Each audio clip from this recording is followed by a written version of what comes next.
prends Non, combien de c'est pas questions? moi, je ne vais pas dire. Si c'est moi, trois questions, c'est suffisant. Trois questions, et puis on passe à la conclusion. On n'a même pas besoin de se D'accord. fatiguer. 10 questions. D'accord. Trois, trois questions, donc. Attends, en fait, c'est question, réponse et rebondissement. Ou bien c'est question, on enchaîne. J'ai pas compris. Oui, oui, Non, c'est ça, c'est ça. question, réponse, rebondissement. Ok, mais non, mais 10 c'est C'est trop. ça. Voilà, d'accord. Donc, on peut prendre trois. Pour moi, c'est bon, ouais. It's Voilà, okay. trois, Ok. trois, de part et d'autre. Voilà, 1 minute pour poser la question, 3 minutes pour répondre et 2 minutes pour rebondir. Pour Voilà, rebondir. c'est ça. Merci. Voilà. Ok. Maintenant, il avait dit il y a 10 minutes d'échange. Ou bien c'est quoi? Oui, ces questions-là, il appelle échange, là. Ces questions, il Ah, ok, appelle ok. échange. Voilà, c'est question Maintenant, qui va j'appelle le commencer? Oui, moi, je peux Alors, commencer donc, ainsi, ça ne gêne pas. ça Il me dit, gêne moi, je pas n'ai du aucun tout, ça me problème gêne avec pas tout du tout, ça. ça me gêne pas. Ok, maintenant, si un a la parole, tous les Attendez, autres ferment le micro. attendez. Freddy, voilà. Si je suis ton modérateur, j'aimerais que ça se passe très bien. Lorsqu'ils vont parler, je te demande de te muter, d'accord? Tu vas te muter parce que, voilà, tu te mutes, ils vont parler. Voilà. Quand ils vont finir, tu vas parler, d'accord? C'est moi qui donne la Ça parole. marche. Donc Ça marche. je dis, vas-y, parle, tu parles, ok? Ça marche. J'ai pas envie que ce C'est soit. pareil aussi. J'ai envie que pour une fois, on fasse un débat tranquille, sans Non, ça brouhaha. va bien se passer, patriote. Tant que c'est dans la Bible, il y a jamais d'animosité ou quoi, tout se passe bien. Et je crois que ça va très bien se passer aussi. Il dit est calme, le professeur est calme. Voilà, peut-être que c'est toi, tu vas être un peu chaud. Sinon, le professeur, il dit sont très Petit calmes. Mato, attends, commence pas. Vraiment, commence pas, vraiment. Commence pas. Ok? Petit Non, Matou, laissez tout ça. professeur, commence Patriote, pas. laissez tout ça. On est là pour le Commence pas. débat, laissez ça. Non, mais professeur, je parle à mon débatteur, il Laissez dit ça. de rester Ok, calme. ok, Oui, oui, ok. c'est ça. Patriote, tu vois que c'est toi qui es Toi, chaud, Petit non? Tu vois Matou, que de laisser, on va faire tu notre es débat. déjà chaud. Ok, allons au débat, allons au débat. Tu veux faire Allons au un débat débat. simple, tu commences encore à attaquer encore. Calme-toi, mec. Calme-toi, frère. Non, allons au Calme-toi. débat, allons au débat. Désolé. Bon, patriote, je m'en excuse. Allons au débat. Il ne faut pas être chaud. Voilà. Donc, le professeur, si tu es prêt, voilà. Maintenant, tu veux que je mette les versets ou bien tu vas mettre les versets pour Non, on lire? va gérer ça, il n'y a pas de souci. Ok. Il n'y a pas de problème, je vais gérer tout ça. Patriote, Voilà, donc, tu peux patriote, mettre le tu temps. mets le chrono lorsque le professeur parle et moi je mets le chrono lorsque il dit parle. Ok. Si tu veux même Oui, normalement, c'est ça. parler pour moi, c'est pas grave. Moi, ça me dérange pas. Si tu veux mettre. D'accord, donc on va faire ça comme ça. Allons-y. Ouais, Petit Mato, tu peux lancer, tu peux mettre le temps. Ok. Donc je mets le temps du professeur. Ok. Ok. C'est bon? Donc, oui, tu peux aller. Voilà, donc je salue tous ceux qui sont connectés. Bonne arrivée à tous. Et je voudrais commencer comme ça par bénir le nom de notre Seigneur Jésus-Christ, qui est le nom au-dessus de tout nom. Celui-là même qui est la vérité et la vie éternelle, qui est la résurrection, qui est la seule voie du salut. Nous remercions ce Seigneur-là pour tout ce pour l'amour qu'il a manifesté lorsqu'il est venu sur terre pour l'humanité. Donc, directement, nous allons entrer dans le sujet, mais je vais d'abord commencer par lire quelques versets pour faire comprendre un certain nombre de choses aux frères, parce que tous ceux qui s'attaquent à l'évangile, à la doctrine de Christ, ont pour objectif de détourner l'humanité, ou bien de détourner ces personnes-là de la vérité. Donc, ils vont commencer par des philosophies à ne point fini, par des vaines paroles, mais la Bible, qui est le livre authentique, nous a déjà prévenu, nous a déjà montré tous ces signes-là. Et c'est sur cette base que nous jugeons l'authenticité de notre Bible. Parce que lorsque nous regardons l'attitude de certaines religions, de certains courants de pensée, nous nous rendons compte que notre Bible dit la vérité. Donc, je vais commencer sans plus tarder par 1 Corinthiens, chapitre 1, à partir du verset 1er. Paul, appelé à être apôtre de Jésus-Christ par la volonté de Dieu, et il dit 1 Corinthiens 15 plutôt. 1 Corinthiens 15, excusez-moi. Je vais commencer par 1 Corinthiens 15 à partir du verset 1er. Voici ce que l'apôtre Paul nous dit, afin de pouvoir vraiment avertir tous les frères. de ne pas tomber dans ces tentations-là. Je vous rappelle, frères, l'évangile que je vous ai annoncé, que vous avez reçu, dans lequel vous avez persévéré et par lequel vous êtes sauvés, si vous le retenez tel que je vous l'ai annoncé, autrement, vous aurez cru en vain. Ça veut dire que l'évangile qui sauve, retenez-le tel qu'il est annoncé. Autrement, votre croyance est vaine.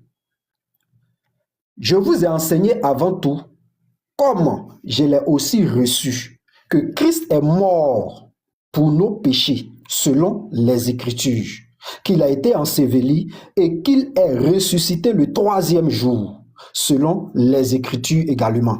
Mais qu'est-ce qui se passe?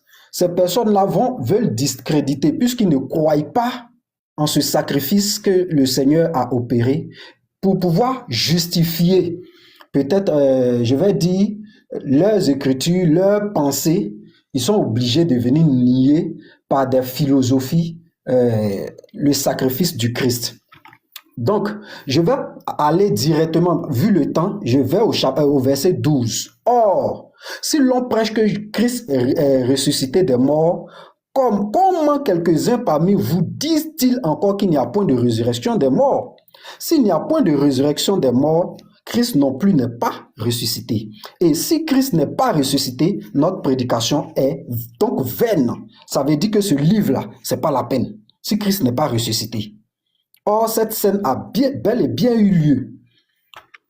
Il se trouve même que nous sommes des faux témoins à l'égard de Dieu, puisque nous avons témoigné contre Dieu qu'il a ressuscité Christ, tandis qu'il ne l'aurait pas fait.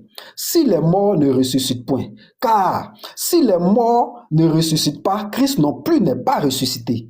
Et si Christ n'est pas ressuscité, notre foi est vaine. Vous êtes encore dans vos péchés. S'il n'y a pas eu ce acte-là, l'humanité demeure dans son péché. Si c'est dans cette vie seulement que nous espérons en Christ, nous sommes les plus malheureux de tous les hommes. Mais maintenant, Christ est ressuscité des morts. Il est le prémisse de tous ceux qui sont morts.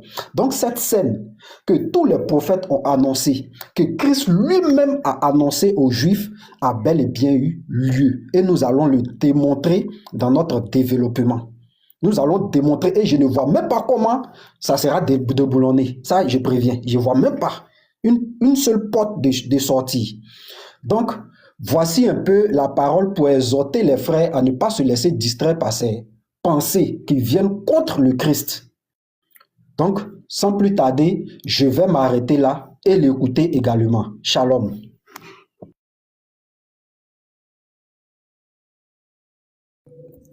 Voilà, merci professeur.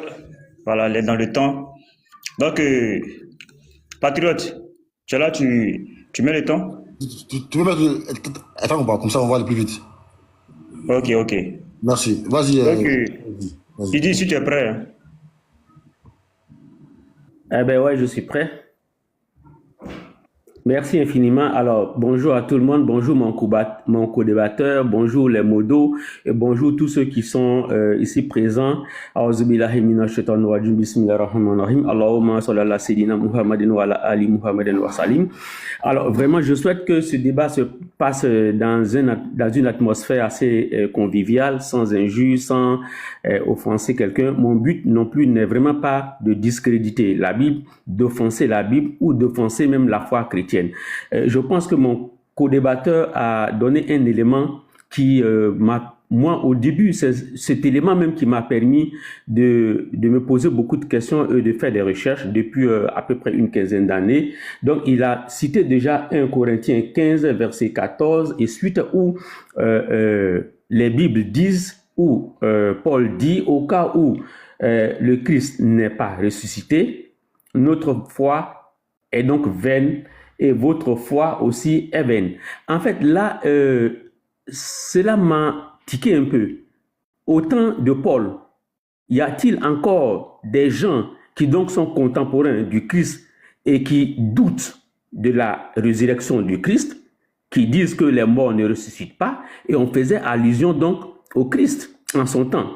Alors, si aujourd'hui nous on le reprend, si aujourd'hui d'autres voix le reprennent, je pense que c'est à juste titre. C'est pour ça qu'on fait une analyse. Et moi, mon analyse se limitera honnêtement à Matthieu 12, 40. Parce que pour moi, Matthieu 12, 40 est l'élément qui me permet de pouvoir dire sans d'équivoque qu'il y a un mensonge qui aurait été mis dans la bouche du Christ. Alors, je le rappelle, le Christ est pour le musulman un prophète. Il ne ment pas, parce qu'un prophète ne ment pas. Mais on peut mettre un mensonge dans sa bouche. Parce que Amos 3,7 nous dit que Dieu révèle ses secrets seulement qu'aux prophètes, ses serviteurs. Alors que tous les autres qui viennent parler donc de la résurrection du Christ ne sont pas prophètes. Le Christ lui-même n'a jamais dit « Je suis ressuscité, me voici ». Il ne l'a jamais dit. D'ailleurs, il a montré aux gens que quand on ressuscite, on devient fantôme, on devient esprit, on ne devient pas homme, on ne devient pas en chair et en os. Et donc, pour moi déjà, je pense que des gens ont mis des mensonges dans la bouche du Christ, notamment Matthieu 12, 40. On a fait dire au Christ là-bas dans Matthieu 12, 40 que de même, Jonas a fait 3 jours et 3 nuits dans le sein de la baleine. De même, le Christ fera 3 jours et 3 nuits dans le sein donc de la terre, c'est-à-dire dans le tombeau. Alors que déjà, j'ai vu déjà dans Jean 8, verset 46, où le Christ pose une question aux gens, où on fait dire au Christ qui me convaincra de pécher. Alors quand je vois Matthieu 12, 40, qui vraisemblablement pour moi est un mensonge, qu'on a mis dans la bouche du Christ, je dis bien, voilà un mensonge. Alors moi, je dis, moi, j'ai levé mon petit doigt pour dire, moi, je te convaincrai donc de pécher dans la Bible. Mais honnêtement, je dis, le Christ, le prophète de Dieu, ne pêche pas. Alors, donc, je vais essayer d'articuler mes argumentaires en 3 éléments, en trois phases. La première disposition, ça sera juste de montrer dans la conception des Juifs, c'est quoi le jour, c'est quoi la sabbat, et comment déterminer le jour, comment déterminer la sabbat, quels sont les nombres de sabbats qui existent donc dans la Bible, et quel est le sabbat en question relatif à l'enterrement, l'information sur l'enterrement et la résurrection de Jésus. Et ensuite, maintenant, on va déterminer, faire le décomptage, et puis bon, trouver le jour déjà de l'enterrement, le jour de la résurrection, et puis maintenant, faire donc le calcul pour montrer qu'il y a eu 3 jours et 2 nuits. Donc voilà brièvement ce que je m'attarderai à faire, voilà, dans tout le long du live. Merci. Ok. Donc, ainsi prend fin, voilà, les introductions de chacun. Le professeur, si tu es là, les 10 minutes, les premières 10 minutes maintenant. Oui, je suis là. On peut aller, il n'y a pas de souci. Ok, donc c'est parti. Donc, je vais commencer par lire le verset en question. Matthieu 12, à partir du verset 38. Parce que c'est de là que tout ça vient. Maintenant, il a eu à dire des choses qui ne sont pas vraies. Mais comme je vais allonger un peu le débat pour lui donner des chances, je vais faire comme si je n'avais pas entendu. Voilà, même son verset d'Amos qu'il a récité, c'est faux, c'est catastrophique.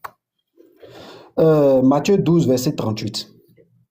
Alors quelques-uns des scribes et des pharisiens prirent la parole et dirent, « Maître, nous voudrions te voir faire un miracle. » Voici, ces pharisiens veulent voir le Seigneur faire un miracle. Il leur répondit, une génération méchante et adultère demande un miracle. Il ne lui sera donné d'autre miracle que celui de Jonas. Il va maintenant préciser, car de même que Jonas fut 3 jours et 3 nuits dans le ventre du grand poisson, de même le Fils de l'homme sera 3 jours et 3 nuits dans le sein de la terre. Voici un peu l'information que nous recevons de la part de notre Seigneur, et ces informations sont claires. Maintenant, on va aller voir dans Jonas, d'où sort cette écriture. Jonas chapitre 2, à partir du verset 1er. Jonas, dans le ventre du poisson, pria l'Éternel son Dieu. Il dit, dans ma détresse, j'ai invoqué l'Éternel. Attendez, je vais voir si c'est la bonne version. Bon, je pense que ici, c'est dans la version que j'ai, c'est Jonas 1,17. Normalement, je vais préciser ceci. Normalement, dans les versions classiques, c'est Jonas 2 premier. Mais il y a certaines versions qui continuent au verset 17. En ce moment-là, ceux qui ont Jonas 2:1, ce que je vais venir lire, eux, ils s'arrêtent dans Jonas 1 à partir du verset 16. Donc Jonas 1, 17 et Jonas 2 premier dans certaines versions. L'Éternel fit venir un grand poisson pour engloutir Jonas. Et Jonas fut dans le ventre du poisson 3 jours et 3 nuits. Voici, c'est de cette écriture-là que le Seigneur a sorti le miracle qu'il allait opérer à la face de tout Israël. Et nous affirmons que cela s'est réalisé. Et comment on va commencer par démontrer cela? Je vais préciser à travers des versets pour attirer l'attention de certains frères.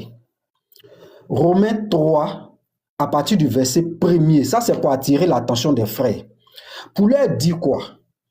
Pour comprendre certaines choses, puisque il y a eu plusieurs époques, c'est-à-dire plusieurs générations se sont succédées jusqu'à ce qu'on arrive à notre génération. Si cela n'a pas causé de problème au premier siècle, parce qu'il faut d'abord savoir que les gens ont bel et bien lu ces paroles-là. Au premier siècle, ils ont enseigné cela. Ça n'a pas créé de problème. C'est qu'il y a quelque chose qui nous, aujourd'hui, à qui ça crée des problèmes, qui nous a manqué. Ou bien il y a quelque chose qu'on a raté. Et c'est ces choses-là que je vais ressortir aujourd'hui. Nous allons voir comment, en réalité, les Juifs conçoivent ce qu'ils appellent 3 jours et 3 nuits. Nous allons voir cela. Comme ça, ils ne vont plus jamais dire encore, parce que quand tu ne connais pas la tradition des Juifs, tu seras égaré. Tu vas penser que tu es dans la vérité. Tu vas penser que tu comptes bien, or tu es en train de t'égarer dans ton comptage. C'est pas comme ça qu'ils comptent. Parce que ces Juifs-là, ils ont bien compris 3 jours, 3 nuits. Et ils ont bien compris 3 jours, 3 nuits de Jonas. Je vais préciser, Romains 3, à partir du verset 1er. Quel est donc l'avantage des Juifs? Ou quelle est l'utilité de la circoncision? Il est grand de toute manière. Et tout d'abord, en ce que les oracles de Dieu leur ont été confiés. C'est aux Juifs qu'a été donnée la Torah. D'abord, tout d'abord. Donc nous allons nous retourner vers ces Juifs-là. On va aller les interroger. Comment vous comprenez 3 jours et 3 nuits? Comme ça, les gens ne vont plus jamais venir compter dans le billard. Et c'est pourquoi j'ai voulu ce débat-là. Parce qu'on va interroger un Juif tout à l'heure. Ils vont nous dire comment ils comprennent quand on dit 3 jours, 3 nuits. Vous allez voir qu'il ne sait pas compter. Il compte à la manière d'un Ivoirien. Vous allez voir ça. Donc, je vais compléter à cela, je vais compléter Romains 9. Pourquoi j'ai lu Romains 3? C'est pour montrer que c'est aux Juifs qu'a été donnée la loi. Romains 9, à partir du verset 3. Car je voudrais moi-même être anathème et séparé de Christ pour mes frères, mes parents selon la chair, qui sont israélites, à qui appartiennent l'adoption et la gloire et les alliances et la loi et le culte. Tout leur a été confié. Donc, c'est eux qui sont bien placés pour guider professeur et Idi, y compris tous ceux qui s'opposent aux 3 jours, 3 nuits. Donc, sans plus tarder, je vais entrer pour montrer d'abord les fêtes de l'Éternel. Et ça, je vais utiliser le Humatch. qui va bien nous définir ce que c'est que les fêtes de l'Éternel. Et je tiens à préciser qu'il il a eu 2 sabbats. Ça va commencer maintenant. Je tiens à préciser qu'il y a eu 2 sabbats et je vais le démontrer dans les Écritures. Qu'il y a eu effectivement 2 sabbats cette même semaine. Je vais prendre le Who Match et ça, la caméra est déjà activée. Nous allons lire maintenant les Écritures. Je viens là. Ok. Parce que les gens s'égarent pensant qu'ils ont la vérité. Très bien. Voici les fêtes de l'Éternel. Et ils ont mis en bas pour les nuls. C'est pour vraiment aider les gens. Lévitique 23. C'est là-bas que sont toutes les fêtes de l'Éternel. Voici les jours qui doivent être célébrés chaque année pour marquer les grands événements qui ont changé le cours de l'histoire de l'humanité. Le premier, le sabbat hebdomadaire, qui est 7 jours. Le deuxième qu'ils vont mentionner,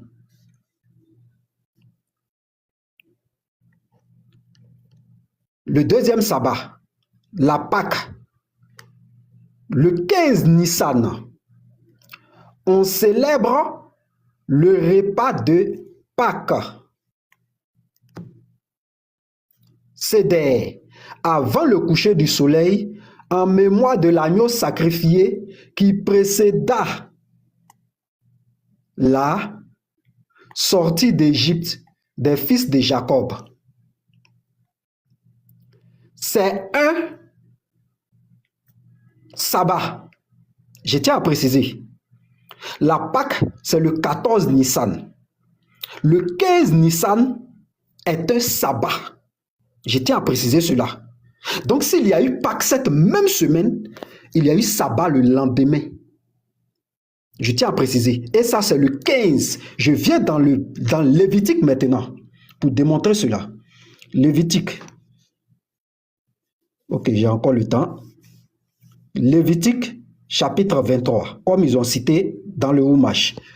À partir du verset 1er, ici, l'Éternel parla à Moïse et dit, parle aux enfants d'Israël. Et il leur dit, tu leur diras, les fêtes de l'Éternel que vous publierez seront des saintes convocations.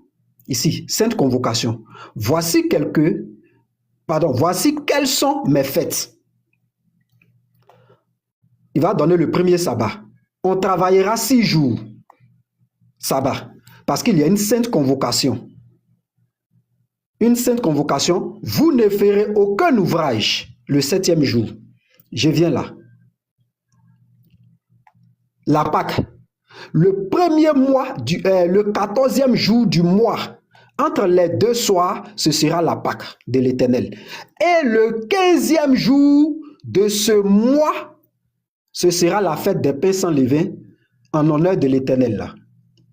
Vous mangerez pendant 7 jours. Bon, je m'arrête là. Dans ma deuxième prise de parole, on va continuer. Donc, je vais m'arrêter là, vu que le temps est arrivé.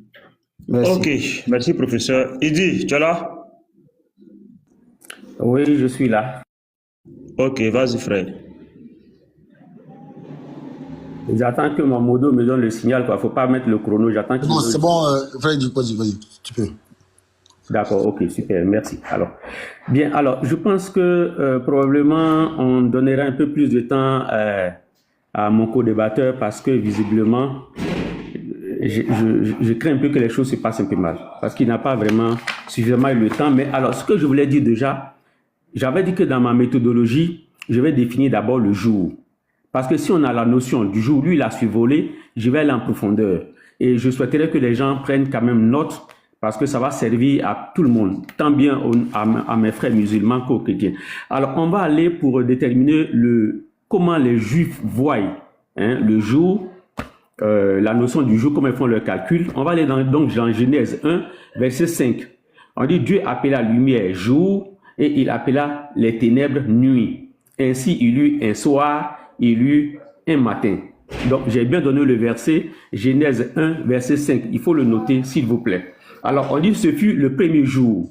C'est-à-dire, le premier jour là, il y a un soir et un matin. Donc, on voit bien là que les Juifs commencent à compter le jour à partir de la nuit. C'est-à-dire au coucher du soleil jusqu'au lever du soleil. Ça fait un soir ou bien ténèbres ou bien une nuit. Et du lever du soleil au coucher du soleil, ça fait une lumière, un matin ou un jour. Et c'est là les deux combinés, on appelle un jour. Et c'est ça le premier jour. Donc, on a déjà clairement la notion de jour chez les Juifs. Mais quand on dit jour, il y a deux entendements qu'il faut avoir. Ça dit que du lever du soleil au coucher du soleil, on l'appelle également jour. Et également aussi, du coucher du soleil jusqu'au prochain coucher du soleil, on appelle également jour. Cela fait une nuit, en fait, une nuit et un jour, ou bien un soir et un matin, ou bien un ténèbre et une lumière. Cela fait un jour. Donc, c'est clair déjà dans la conscience ou bien dans la compréhension du jour. Donc, voilà un peu comment les Juifs comptent les jours. Et alors, ce qu'il faut savoir, c'est que chez les Juifs, quand on entame une nuit, même seulement une seconde, on la considère comme la nuit entière consommée. Quand on consomme le jour, même 5 minutes, on considère que le jour est complètement consommé. Mais quand on n'a pas entamé, on n'a pas commencé. Mais dès que c'est entamé, c'est commencé. C'est-à-dire, par exemple, si on enterre, par exemple, le Christ le vendredi à 17h avant le coucher du soleil, on peut considérer que le jour du vendredi est gagné. Mais si c'est déjà le jour du vendredi, ça veut dire que la nuit du vendredi est perdue. Parce que la nuit vient avant le jour.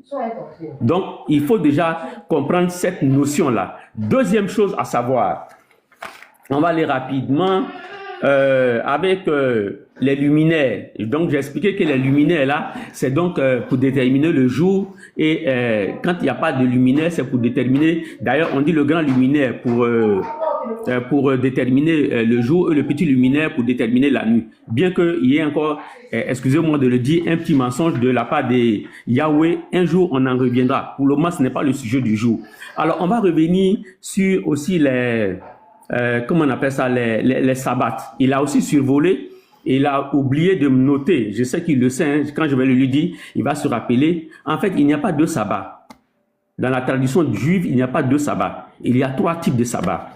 Et ces 3 types de sabbats, on va revenir là-dessus. Je souhaiterais aussi que les uns et les autres prennent donc des bics et puis qu'ils écrivent. Alors, le premier sabbat, il est samedi. C'est-à-dire le 7e jour. Et ça, c'est le premier sabbat. Et dans ce premier sabbat, il a une particularité que les autres sabbats n'ont pas. Et le samedi, là, chez les Juifs, dans l'Ancien Testament, aucune œuvre ne doit être faite, même une œuvre servile. C'est-à-dire que ni le cuisinier, ni le boy des maisons, ni le propriétaire de la maison, même le feu, on ne peut pas allumer ce feu parce que ce sabbat-là est sanctionné de la mort. Quelqu'un qui s'amuse à faire quelques actions, même allumer du feu, est punissable de mort. Et là, on le retrouve dans Exode 16, verset 26. S'il vous plaît, prenez note et ensuite après vous verrez. Alors, pour vous donner vraiment la différence entre ce sabbat et les autres sabbats, c'est que quand vous allez aller dans Nombre 15, verset 32 à 35, alors il y a quelqu'un qui s'est amusé à violer ce sabbat, il a été lapidé à mort. Parce que ce sabbat-là, on ne fait rien du tout. Mais les autres sabbats, on peut faire quelque chose. Alors, donc ça c'était le premier sabbat. Donc j'ai dit Lévitique, Exode 16, verset 26. On peut le voir également dans Exode 31, verset 15 à 16. On peut voir aussi dans Exode 35, verset 2 à 3. On a dit on travaillerait 6 jours, mais le 7e jour, il n'y aura aucune, c'est ça, une chose sainte, personne ne travaillera. Donc, on va aller vite, comme j'ai déjà donné comment on appelle ça, les références, les gens vont chercher. Alors, le deuxième sabbat, c'est le sabbat dont parle Lévitique 23, 32. À ce sabbat-là, le personnel de la maison ne travaille pas. Et ce sabbat est un sabbat différent. Et le sabbat-là, en fait, c'est la fête d'indépendance des Juifs. Et c'est ce que lui il appelle la Pâque.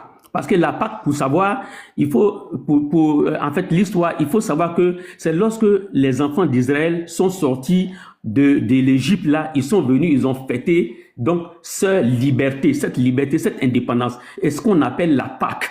Et donc, et ça se voit, donc, j'ai dit dans Lévitique 23, 32. Mais à cette occasion, comme c'est une fête d'indépendance, alors, les travailleurs, le petit personnel, eux, ils ne travaillent pas. C'est-à-dire, il n'y a pas d'activité servile.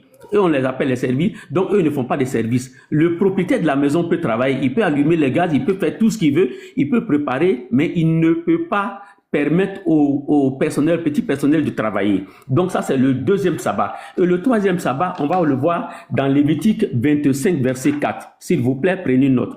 Alors, on dit, mais la 7e année sera un sabbat. Un temps de repos pour la terre, un sabbat à l'honneur de l'Éternel. Donc, on voit déjà les 3 sabbats et j'ai donné les références des 3 sabbats.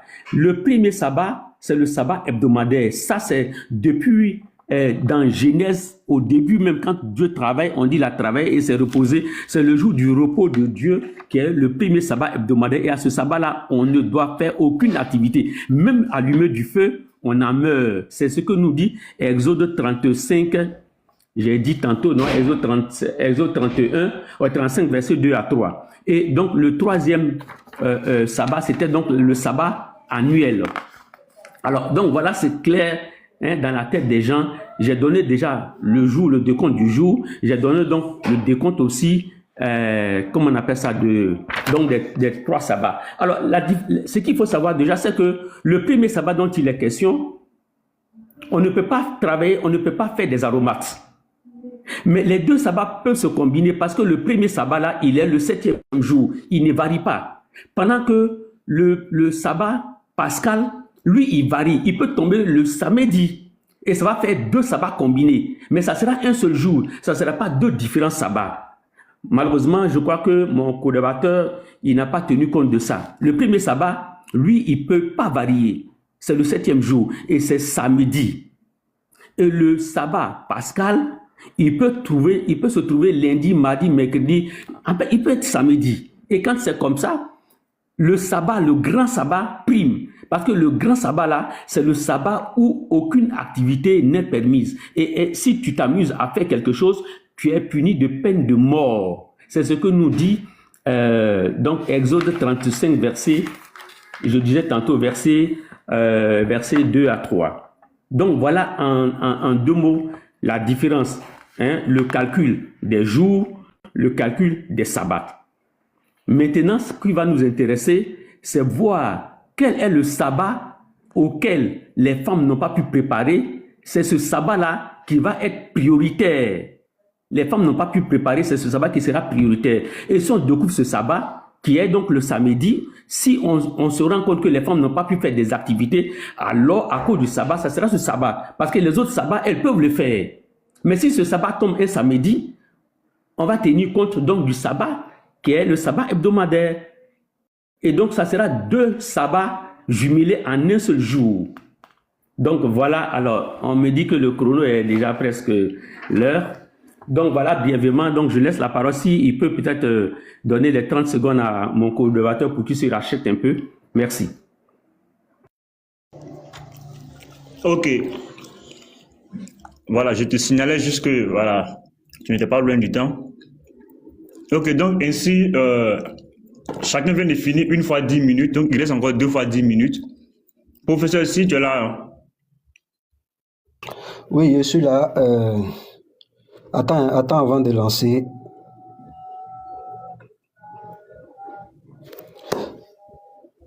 Très bien, tu peux lancer. Il venait de mettre fin au débat. Avec ces histoires de sabbat qu'il a racontées, il venait de mettre fin au débat. Et c'est pourquoi j'ai dit, ces personnes-là sont dans la confusion. Elles ne comprennent rien. Et je vais te démontrer pourquoi tu as mis fin au débat. Voici ce qu'il dit. Il dit, le sabbat hebdomadaire, si tu fais une action, tu es mis à mort. Très bien. On va vérifier. Vous ne connaissez pas les Écritures, les frères. Donc, méfiez-vous quand vous venez parler. Tu viens de mettre fin au débat, hein, c'est fini pour toi. Regardez, ici, il y a Joseph d'Arimathée qui a pris le corps pour aller enterrer, pour le déposer dans un sépulcre neuf. Et pourquoi ils n'ont pas laissé le corps sur la croix? Parce que, suivez la méthodologie, il a mis fin au débat. C'est fini comme ça, le débat est fini. Jean 19, 31. C'est bien ça. Voilà, Jean 19, 31. Dans la crainte que les corps ne restassent sur la croix pendant le sabbat, car c'était la préparation. Donc, ils étaient dans un jour où Jésus est mort à 15 heures, c'était le jour de la préparation. Parce que dès que le soleil se couche, on rentre dans le sabbat. Et comme il a expliqué, il dit le sabbat, le jour chez le juif commence au coucher du soleil, c'est-à-dire on rentre dans la nuit d'abord avant d'atteindre le jour. On va supposer que c'est le coucher du soleil et le jour doit finir le jour suivant avant le coucher du soleil. En ce moment, ça fait un jour, c'est comme si on avait une nuit, un jour. Maintenant, ce jour-là, où Jésus a été mis à mort, était un jour de préparation. Ça veut dire que la veille au coucher du soleil, on rentre dans le sabbat, puisque chez les Juifs, ça commence le soir, on rentre dans le sabbat. Et ils vont préciser cela. Car c'était la préparation et ce jour de sabbat était un grand jour. Pour marquer la différence avec les sabbats hebdomadaires, on dit que c'était un grand jour. Mais il y avait un sabbat qui devait commencer le soir et finir et prendre fin. On doit avoir une nuit, un jour pour que le sabbat puisse finir. Regardez ce qui se passe. Il a dit si quelqu'un fait une œuvre, on doit le mettre à mort. Lui, il est plus sachant que les Juifs. Je reviens dans Matthieu 27, verset 56.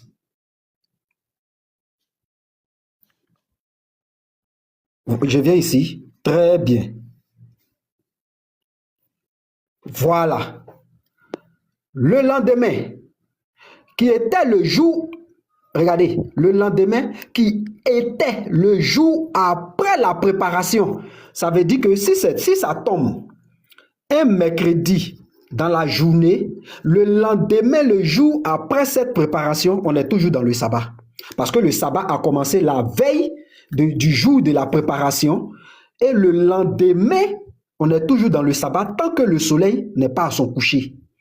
Or, si lui, il suppose que c'est le sabbat hebdomadaire, les principaux sacrificateurs et les scribes allaient ensemble auprès de Pilate. Ils vont mener une action ici. Toi, tu dis ils doivent être mis à mort. Hein? C'est ce que tu as dit qu'on les fait. Ça dit, toi, tu connais que les Juifs. C'est parce qu'eux, ils ont conscience que c'était l'autre sabbat. C'est pourquoi ils ont agi ainsi. Sinon, si c'était le sabbat hebdomadaire, ils n'allaient jamais se rendre chez Pilate. Jamais. Et dit, Seigneur, nous nous souvenons que cet imposteur a dit, quand il vivait encore, après 3 jours, je ressusciterai. Ordonne donc que le sépulcre soit gardé jusqu'au 3e jour, afin que ses disciples ne viennent pas dérober le corps, et dit au peuple qu'il est ressuscité des morts. Cette dernière imposture serait pire que la première.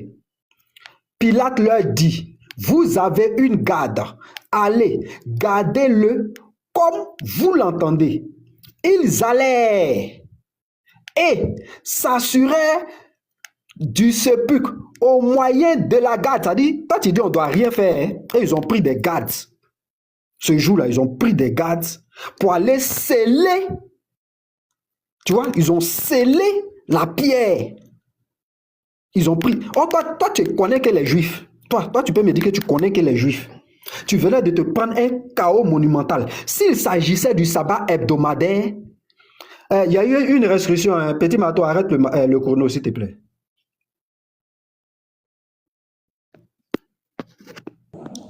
une restriction sur ton compte ou bien c'est l'image là? Non, non, c'est le puzzle là, le puzzle que je devais remplir en fait. Ah, ok. Ils m'ont envoyé le puzzle C'est bon? là, voilà.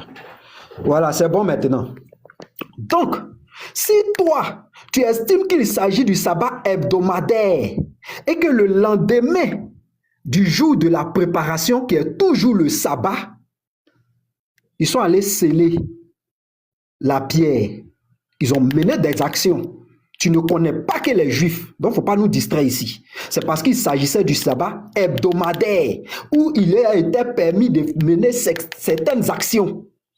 Tu vois, tu venais de te faire prendre, c'est fini. Et je sais que je vais t'attraper de... Fais attention, ce sujet-là, faites attention. Parce que ça, c'est le salut du chrétien. Tu vois, ton premier chaos ici, tu as mis fin au débat comme ça parce qu'eux, ils ont mené des actions. Ils sont allés même sceller la pierre. Tu venais de te prendre un chaos. Donc, je vais poursuivre. Ça, c'est pour t'enseigner. Ça, c'est moi, je ne fais pas de débat avec toi, je t'enseigne. Donc, je disais ici qu'il y avait un deuxième sabbat qui est le 15 du mois. Parce que la Pâque, c'est le 14 Nissan et le 15, il y a un sabbat. Et c'est ce sabbat-là qui va nous différencier. C'est ce sabbat-là qui va mettre fin à ce débat-là. Donc, pour moi, ici, les choses sont claires. Et je tiens à préciser ceci, que le jour où le Christ a été crucifié, c'est le jeudi. Parce que j'ai dit, on va interroger un rabbin tout à l'heure. C'est le jeudi. Et on va voir comment ces gens-là comptent les 3 jours, 3 nuits. Vous verrez qu'ils n'ont rien compris des Écritures. C'est le jeudi à 15 heures que le Christ est mort. Il a été mis dans le sépulcre avant le coucher du soleil. Et il a fait les 3 jours, 3 nuits. Maintenant, comment ça se compte? C'est là maintenant le petit détail qui a manqué à tous ceux qui viennent s'opposer. Donc, ça n'avait rien à voir. Le lendemain, c'est-à-dire quand le sabbat est là, qui est le sabbat de la Pâque, ils ont eu à sceller, c'est-à-dire le jour qui a suivi, ils ont eu à sceller la pierre, c'est-à-dire la tombe. Ils sont allés mener une action parce que ce sabbat-là, il était permis de mener quelques actions. Ils connaissaient très bien la loi. Donc, ils ont mené une action. Maintenant, ils allaient observer si le 3e jour, il allait ressusciter. Donc, tout à l'heure, quand je vais prendre la dernière partie de mes 10 minutes, là, on va voir ce que le rabbin là nous dit. Parce que moi, je n'ai pas dit Jésus. Parce que si je dis Jésus, les rabbins sont bizarres. Donc, j'ai pris le cas de Jonas. Je lui ai demandé si Jonas a été avalé par le poisson, supposons à 17 heures le jeudi, les 3 jours, 3 nuits prennent fin quand? Il va te répondre. Et tu vas voir comment on compte. Parce que voici la manière de compter du juif. Par exemple, si je dis je dois faire un jeûne, si je dis que je dois faire un jeûne de 3 jours et 3 nuits, et que je commence, si je commence à 15 heures, si c'est à 15 heures que je commence, pour le juif, il commence à débuter à partir de 15 heures. Donc, pour qu'il y ait un jour et une nuit, il faut que je me retrouve le lendemain à 15 heures. Parce que pour eux, c'est quoi? Il va prendre un cycle de 24 heures. Si je commence le jeûne à 15 heures, pour que je puisse avoir un jour complet, il faut que je puisse finir à 15 heures. Maintenant, qu'est-ce qui se passe avec le juif? 15 heures, c'est ma première heure. Comme lui commence à compter à partir de la nuit, 15 heures est ma première heure. Donc, 15 heures, je vais ajouter 12 heures parce que pour le juif, la journée fait 12 heures, de 6 heures à 18 heures, et la nuit fait 12 heures, de 18 heures à 6 heures. 12 heures de part et d'autre. Bon, mon temps est arrivé. Dans ma prochaine prise de parole, je vais te montrer ça. Et puis le débat, il a déjà fini le débat. Il venait de mettre fin au débat avec ces trucs qu'il racontait. Ok, Fred, Ok. juste avant, parce que dans les commentaires, on demande c'est quoi le thème. Le thème, comme c'est pas écrit, c'est Matthieu 12, Matthieu 14, je crois. Matthieu 12, 40. Non, Matthieu voilà. 12, 40. Ok, voilà, merci. où on dit que Jésus-Christ est mort 3 jours, 3 nuits. Le professeur affirme que c'est bel et bien 3 jours, 3 nuits. Et Idi Koulibaly affirme que c'est pas 3 jours, 3 nuits. Donc, c'est le thème. Frère, vas-y, bismillah. Merci infiniment. Alors, je pense que je vois déjà l'attention qui monte un peu chez le professeur. Hein, il ne comprend plus tout. Alors, ce que je voulais dire déjà, professeur, hein, c'est que je n'ai pas dit qu'il a été enterré un jour de sabbat. Il n'a pas été enterré. D'ailleurs, c'est pour éviter que les gens rentrent dans le sabbat qu'on a enterré précipitamment le Christ, selon l'information. Et tu l'as bien démontré même dans Jean 19, verset 31. Dans la crainte que le sabbat ne le trouve là, on l'a enterré. Ça veut dire qu'il a été enterré avant le sabbat. Donc les gens qui sont allés voir Ponce Pilate là, les Joseph d'Arimathée et tout ça, ils sont allés voir avant le sabbat. Donc, tu vois que tu n'as pas peut-être fait attention à ce passage-là. Alors, ce que je veux te dire, je souhaite que les uns et les autres prennent Luc 23, verset 54, qui dit, c'était la préparation et le sabbat allait commencer. Le jour de la préparation, là, c'est pas la sabbat. C'est pas le sabbat. Le sabbat commence après le jour de la préparation. Donc, c'est le jour de la préparation qu'ils sont effectivement allés voir Ponce Pilate. Mais ce n'était pas le sabbat. Et ils l'ont enterré dans la crainte que le sabbat ne le trouve sur le poteau là-bas. Donc, ils l'ont enlevé vite et ils sont allés l'enterrer parce que c'était possible. Mais au sabbat là, on ne peut faire aucune activité. Et tu verras bien que les dames qui sont allées préparer si tu prends Matthieu 27, verset 59, les dames qui sont allées au tombeau là, elles sont allées préparer les aromates vite et elles se sont reposées à cause du sabbat. Parce que ce sabbat-là, on ne peut faire aucune activité. Ça dit qu'elle ne peut même pas allumer le feu. Et ce sabbat-là, ça commençait au coucher du soleil du vendredi. Alors, et quand tu dis que les Juifs là, si c'est à 15 h ils commencent et puis ils terminent à l'autre 15 h, ça fait combien de jours? Ça fait combien de soleil? Ça fait combien de matins? Ça fait 2 matins. C'est incongru. Ce n'est pas vrai. Ça fait combien de nuits? Les jours là, dès qu'on commence 1 minute dans le jour, on a consommé tout le jour. Lorsqu'on commence 1 minute dans la nuit, on a consommé toute la nuit. Alors figurez-vous quelque chose. Il nous a dit qu'il a été enterré le jeudi après-midi avant le coucher du soleil. Prenez ce jour-là. Donc le premier jour dans le tombeau sera jeudi. Notez ça déjà, hein, c'est ce qu'il nous a dit. Et vous allez faire le décompte après, puisqu'il a été ressuscité le dimanche matin. Alors, pour savoir qu'il a été ressuscité, parce qu'on connaît déjà des dates précises de la résurrection, donc à partir de ça, on peut déterminer quand est-ce qu'il a été enterré. Donc, alors, on nous dit clairement que dans Matthieu 27, verset 59 et puis 62 à 32, on dit Joseph ayant pris le corps, l'enveloppa d'un linceul et le mit dans le sécup. Et cela s'est fait le vendredi avant le coucher du soleil. Je vous le précise encore, on nous dit que le sabbat allait commencer. Ça veut dire que le sabbat n'a pas commencé. Et Jean 19, qu'il a donné là, verset 31, nous dit que c'était un grand jour et dans la crainte qu'on enterre, que le corps reste le sabbat sur comment on appelle ça, sur la croix, alors on allait l'enlever vite. Ça veut dire que le sabbat n'avait pas encore commencé. Donc, voici les 2 versets qui viennent montrer à suffisance que le sabbat, effectivement, n'avait pas encore commencé. Donc, il a été enterré. Si c'est le jeudi, tu veux me dire que le vendredi, donc, est sabbat. Ça veut dire que le vendredi sera sabbat. Ce qui est bien possible, hein, dans le cas de la Pâque. La Pâque peut tomber un vendredi et ça sera vendredi, un sabbat, et il y aura un deuxième sabbat, donc le dimanche qui est un sabbat où on ne peut faire aucune activité.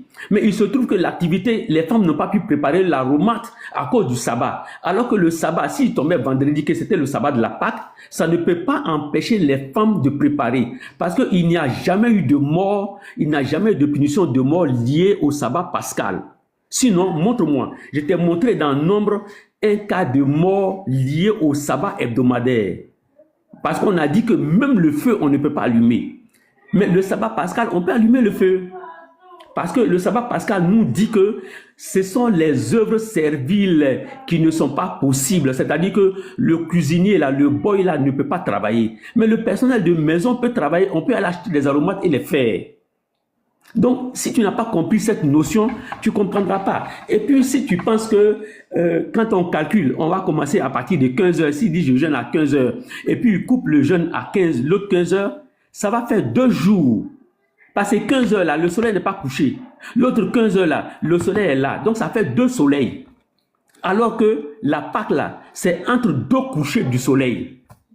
C'est-à-dire que ça commence à un coucher du soleil et ça finit à un autre coucher du soleil. Si tu veux encore des éléments, ben je peux te renseigner avec. Laisse-moi voir rapidement et je vais te donner ça, hein, que la Pâque commence entre 2 couchers du soleil. Assez rapidement, tu vas prendre... laisse-moi rapidement le trouver pour toi.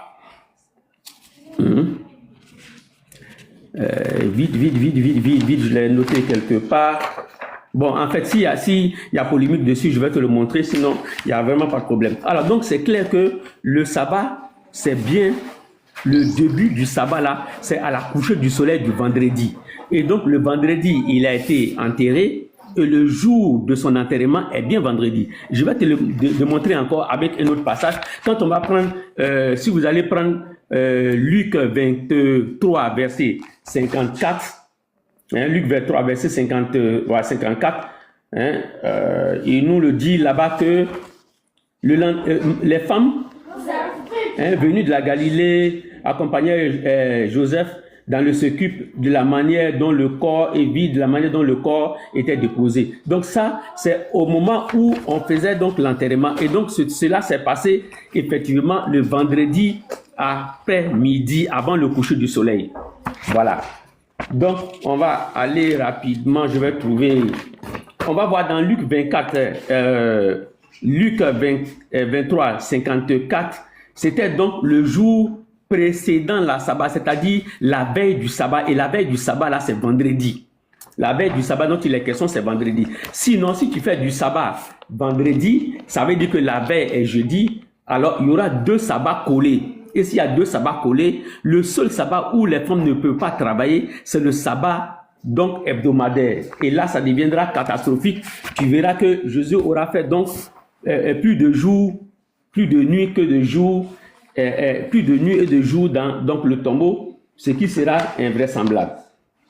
Donc, on va dire le Luc 24, 51. Donc, j'ai toujours dit, Luc 24, 51, c'est le jour de la résurrection. On va voir dans Marc 16, s'il vous plaît, Marc 16, verset 9. Il est mentionné là-bas que le Christ a été ressuscité le premier jour de la semaine après le lever du soleil. C'est ce que nous dit Marc. Et donc cela est dimanche. Alors, on connaît donc dimanche comme le jour auquel le Christ a été ressuscité, selon les informations. Et on a le vendredi après-midi, avant le coucher du soleil, le jour auquel le Christ a été enterré, selon les informations.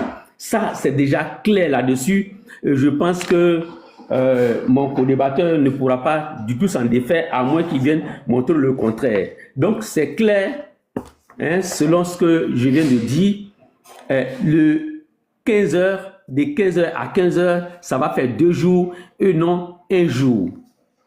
On ne peut pas compter 15 heures, les Juifs ne comptent pas comme cela. Les Juifs comptent du début du lever du soleil au coucher du soleil, du coucher du soleil au lever du soleil. Et le jour commence donc, comme j'ai dit, au coucher du soleil jusqu'au prochain coucher du soleil. Ça fait totalement 1 jour. Mais dans ça, il y a un coucher du soleil jusqu'au lever du soleil qui fait la nuit. Et du lever du soleil jusqu'au coucher du soleil, ça fait le jour. On appelle ça matin, on appelle ça jour, ou on appelle ça lumière. Lorsque le soleil se lève et il se couche. Lorsque le soleil se couche, on appelle ça nuit, ténèbres ou soir. Donc, voilà comment les Juifs décomptent. Alors, je laisse le reste de mes minutes à mon co-débatteur pour qu'il puisse s'en sortir. Merci. Non, il n'y a pas ça, il dit. Si tu as fini, on reprend son temps à 0 et puis voilà. C'est bon, tu peux commencer pour professeur. Professeur, c'est bon? Oui, mais c'est vraiment catastrophique. Mais il fallait me dire que tu ne maîtrisais pas le sujet. Je n'allais pas faire ce débat-là avec toi. Il allait enseigner mes frères directement. Parce que en fait, tu perds mon temps. Franchement, tu m'as perdu le temps. Regarde, tu fais croire à tout le monde que les femmes là ont préparé le jour du sabbat. C'est faux. C'est faux. Regarde, les femmes qui étaient venues de la Galilée avec Jésus accompagnaient Joseph, virent le sépulcre de la manière dont le corps de Jésus y fut déposé. Et, s'en étant retournées, elles préparaient des aromates et des parfums. Puis, c'est maintenant le sabbat va venir. Puis, elles se reposaient le jour du sabbat. Donc, elles ont bien préparé avant le sabbat. C'est-à-dire, moi-même, je venais pour enseigner, mais là où tu vas là, c'est catastrophique. Il faut sortir de là, tu es confus. Même les gens même ont du mal à te suivre. Tu es confus en fait. Regarde, c'est avant, regarde, puis elles se reposaient le jour du sabbat. Le jour du sabbat, elles n'ont rien fait. Il y a ici. Elles se sont reposées ce jour. Elles se sont reposées, elles ont préparé avant. Maintenant, regarde ici. Tu as dit des contes vérités, il dit. C'est pas normal. C'est pas normal de voir ça en fait. Regarde. Tu dis les principaux sacrificateurs sont allés voir Pilate avant. Mais attends, qu'est-ce que tu racontes au juste? Il dit, regarde, peut-être j'ai lu, tu n'as pas pris la peine de suivre. Matthieu 27, verset 60. Voilà. Ici, il dit, on dit quoi? Le lendemain qui était le jour après la préparation. Oh, le jour de la préparation, c'est là que Jésus est mort. Parce qu'il devait avoir un sabbat. Mais le lendemain, que toi tu dis c'est un sabbat hebdomadaire, ils sont allés voir Ponce Pilate. Il dit tu ne maîtrises pas le sujet. Franchement, je te dis honnêtement, si moi j'avais su que tu ne maîtrisais pas le sujet, je ne veux pas faire ce débat-là avec toi.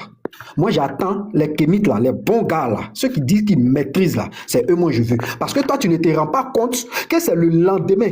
Regarde, on dit bien le lendemain qui était le jour après la préparation. Donc, la préparation, Jésus est mort un jour de préparation à 15 heures. La préparation devait prendre fin au coucher du soleil. Et le sabbat, on entrait directement dans le sabbat. Maintenant, son jour qui va suivre, ça dit toute la nuit, il n'y a rien eu. Mais le jour, ils se sont levés, ils sont allés voir Ponce Pilate, qui est supposé, selon toi, être un jour de sabbat où on ne doit rien faire. Sinon, on devait les lapider à mort. Ils devaient être mis à mort. Mais il dit, tu ne maîtrises pas le sujet. En fait, tu es venu me perdre le temps en réalité. Maintenant, regarde. Tout ça, j'ai fait, c'est pour ne pas rester. Mais j'ai fait des captures, on va voir. Où est-ce qu'il est? Quand tu ne maîtrises pas quelque chose, faut pas te mettre dedans. Moi, j'ai pensé qu'il dit maîtriser même le sujet. Or, il ne s'est même pas fait la concordance biblique. Et ça, c'est catastrophique. C'est catastrophique. Où est-ce qu'il est même, ce truc-là? Attendez un instant. Voilà. Moi, j'ai posé cette question à un rabbin. On va l'écouter. Voilà, très bien. Rabbi Hari. Shalom. Il m'a salué quand je suis venu. Non, ça c'est quand j'ai posé la question. Excusez-moi. Voici ça. Shalom Rabbi Hari. Comment pourrais-je comprendre les 3 jours et 3 nuits de Jonas dans le ventre du poisson? Shalom. Le récit de Jonas passant 3 jours et 3 nuits dans le ventre d'un grand poisson est tiré du livre de Jonas, qui fait partie des Nevi'im, prophètes, dans le Tanakh. Le texte spécifique se trouve dans Jonas 2, premier, mais dans certaines versions, c'est Jonas 1, 17. On va écouter. Bon, ici, il a un peu expliqué, mais je vais poursuivre. Où il me donne les jours même. C'est ce qui m'intéresse. Où il donne les détails des jours là. Très bien. Je viens là. Je lui ai posé la question de savoir si Jonas meurt jeudi, par exemple, à 18h, pardon, si Jonas entre dans le ventre du poisson, un jeudi à 18h, voici ça, à partir de jeudi à 18h, voici ce qu'il me dit.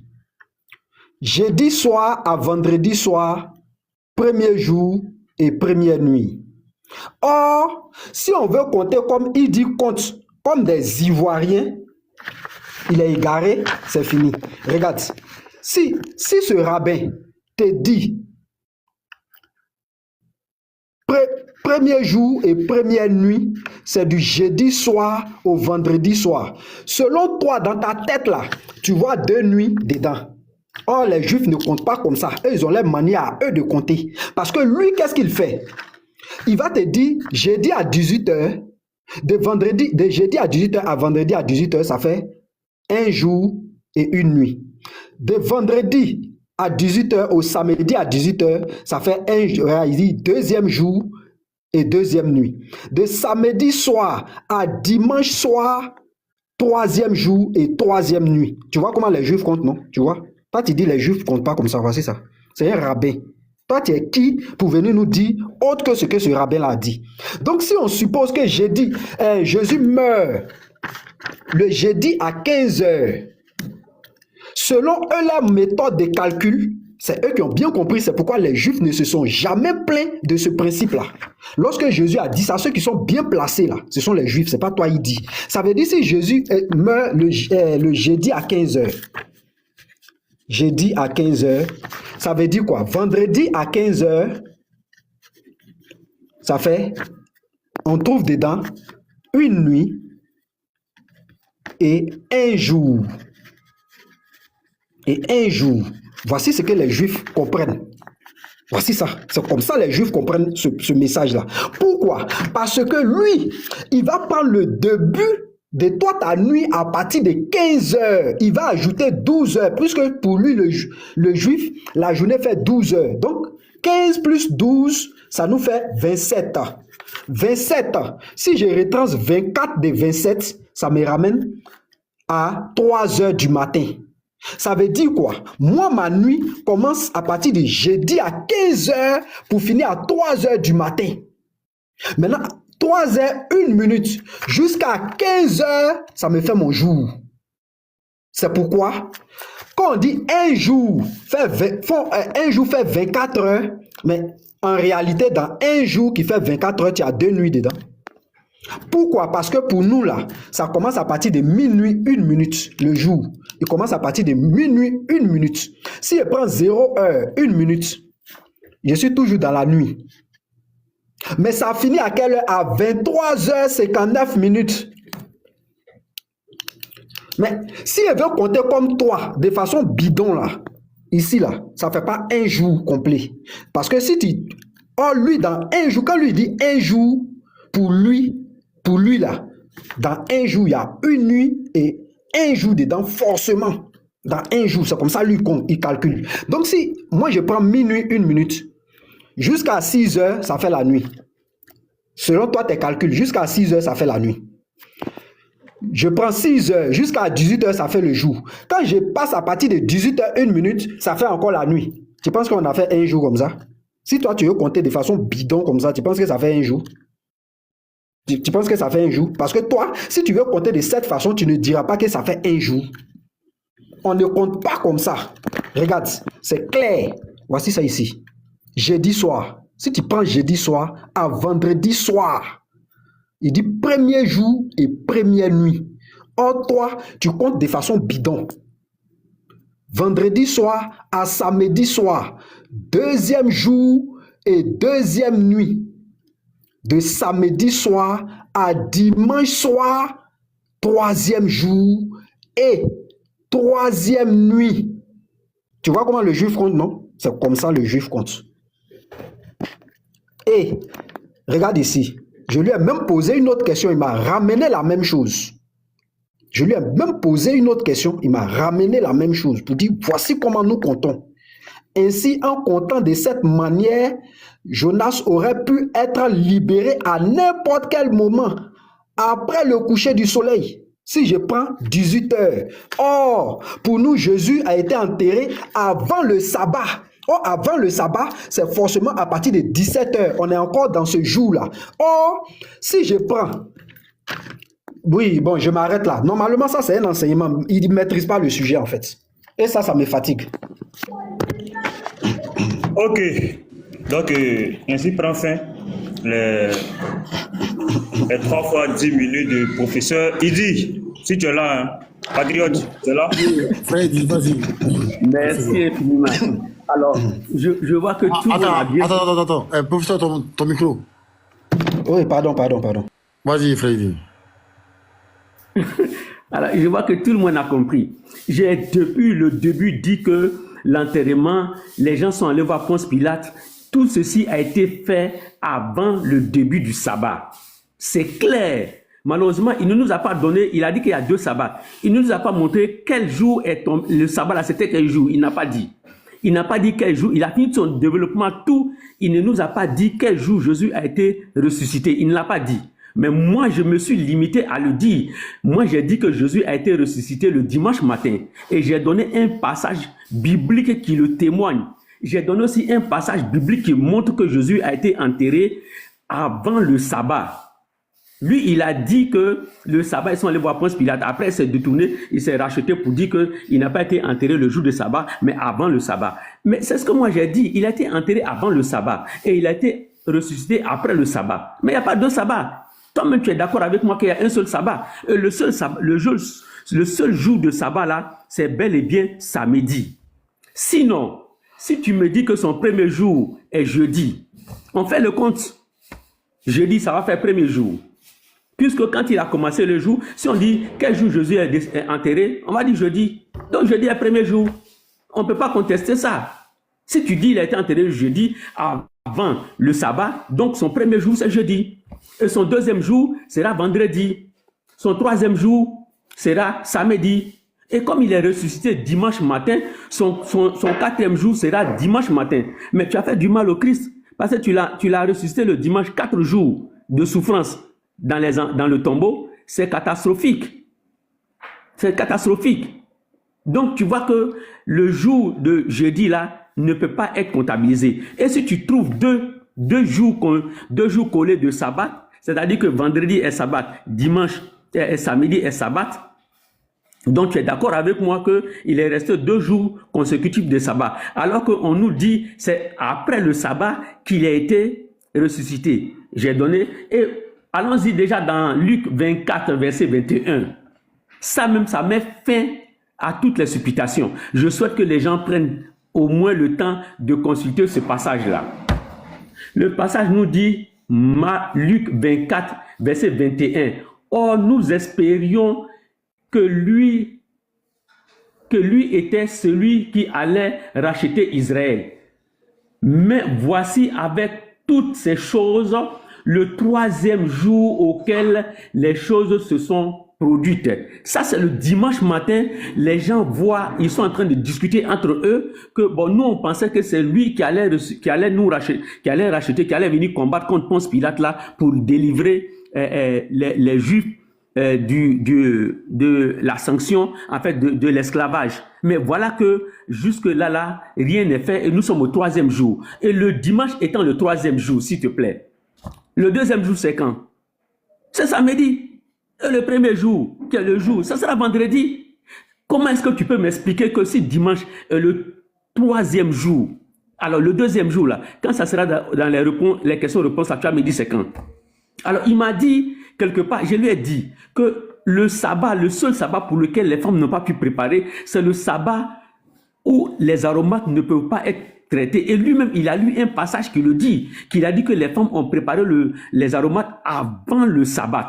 Luc 23, 56. Et on a dit qu'il y a eu un jour de sabbat et selon la loi là, comme on dit selon la loi, on ne peut pas. Quelle est cette loi? J'ai ramené cette loi pour dire que c'était Exode 35, verset 2 à 3, qui montre qu'on ne peut pas faire de préparation ce jour, ce sabbat-là. Et il n'y a pas deux sabbats.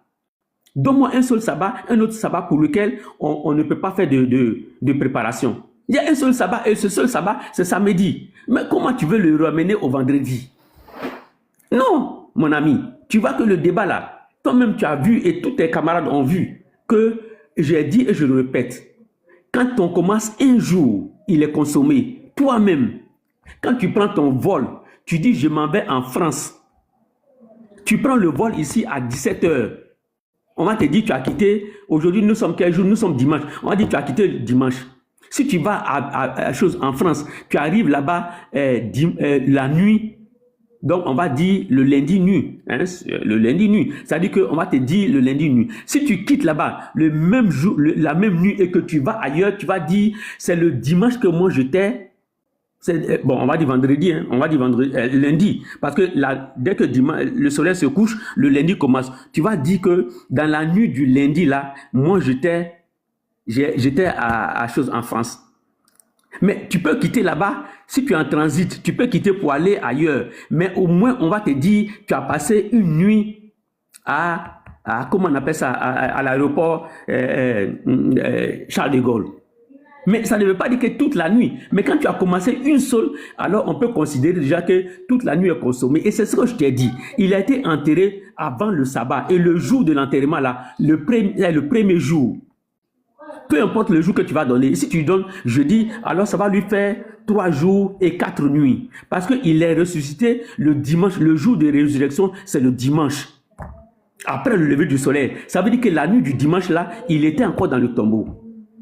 Et le soleil s'est levé, il est ressuscité. Donc le 4e jour, le dimanche sera son 4e jour. Ça va faire 3 jours et 4 3 nuits et 4 jours. Catastrophique. Et alors il aura menti. Dans tous les cas de figure, le mensonge reste le même. Et donc j'ai donné tous mes passages clairs et tu n'as pas pu démontrer un seul passage. J'avais donné, les gens peuvent le prendre encore, Marc 16, verset 9 pour dire qu'il est ressuscité le dimanche matin après le lever du soleil. J'ai donné encore Jean 19, verset 31 pour dire qu'il a été enterré avant le sabbat. Et on voit là qu'il y a un seul jour de sabbat et ce seul jour, c'est samedi. D'ailleurs, et c'est ce que je dis et je le répète encore, il y a le passage de Luc 24, verset 21 qui nous dit que le dimanche, le jour de la résurrection, était le 3e jour des événements. Si le dimanche est le 3e jour, mais diantre, le 2e jour c'est quand? C'est le sabbat. Et le passage que tu as donné, où tu as dit, on t'a expliqué que le lendemain, qui était le jour après la préparation. Mais la préparation là, c'est vendredi. Le sabbat là, c'est le jour après la préparation. C'est ce que le texte nous dit. Le texte nous dit que, mais ils sont allés voir à la préparation, pas au lendemain de la préparation, parce que le lendemain de la préparation, c'est le sabbat. Et le sabbat, là, on ne peut pas faire quelque chose, puisque Jésus a été enterré avant le sabbat. Sinon, tu as oublié de me dire qu'il a été enterré un sabbat, alors que toi-même, tu as donné un texte pour montrer qu'il a été enterré avant le sabbat. Donc, le lendemain, là, le lendemain du jour de la préparation, là, ce lendemain, là, c'est le sabbat. Donc, tu n'as rien dit du tout. On est d'accord qu'il a été enterré avant le sabbat. Et tu es d'accord avec moi que la préparation avant le sabbat là, c'est le vendredi. En fait, c'est le vendredi parce que le sabbat est samedi. Donc c'est clair. J'ai démontré par tout le monde, devant tout le monde, que du vendredi, c'est premier jour, la nuit du samedi, du sabbat est la première nuit, le jour du sabbat est le 2e jour et la nuit du dimanche est le 2e jour, et le dimanche matin est le 3e jour. Ça fait donc bien compter 3 jours et 2 nuits. Alors on revient là et on montre clairement que le mensonge attribué au Christ est bel et bien établi. Il a fait 3 jours et 2 nuits. Aucun chrétien depuis 15 ans n'a pu démontrer le contraire. Et là c'est vraiment clair. Sinon là, mais aux questions-réponses, tu vas devoir m'expliquer le 2e jour, c'est quand? Puisque le 3e jour, on connaît déjà le 3e jour. Et si on connaît le 2e jour, alors on connaîtra le 1er jour. Si samedi est le 2e jour, tu vas me montrer le 1er jour sera quand? Donc c'est aussi clair. Donc je pense que j'ai déjà fini. Je pense que les gens ont compris. Et je m'arrête là pour permettre les échanges, réponses, questions. Questions-réponses. Merci.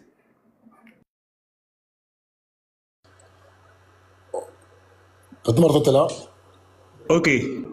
Voilà.